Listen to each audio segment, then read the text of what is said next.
লক্ষ্মীপুরে শিক্ষার্থীদের সড়ক অবরোধ, বিক্ষোভ, আটক এক।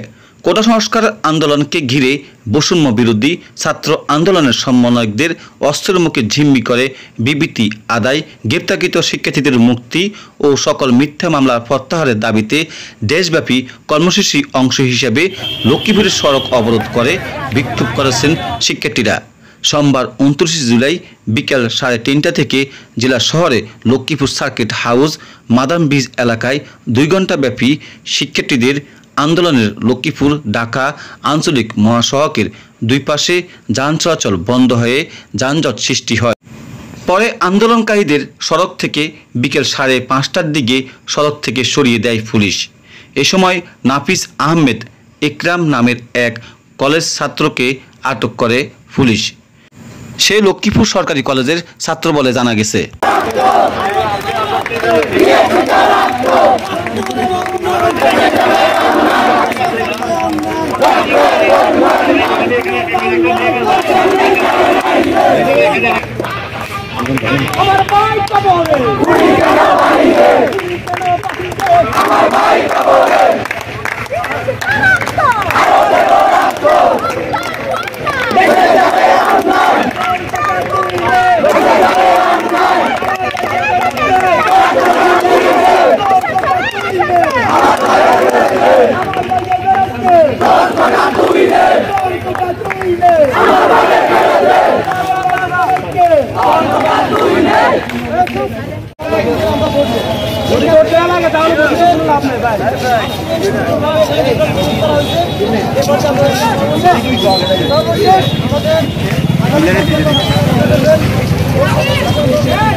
আজকের জন্য আমরা কর্মসূচি এখানেই শেষ করছি এবং পরবর্তী কর্মসূচি কখন হবে, কবে হবে, এগুলো আপনাদেরকে জানিয়ে দেওয়া হবে। আমরা প্রাথমিক চিন্তা আগামীকাল একটি কর্মসূচি করতে যাচ্ছি।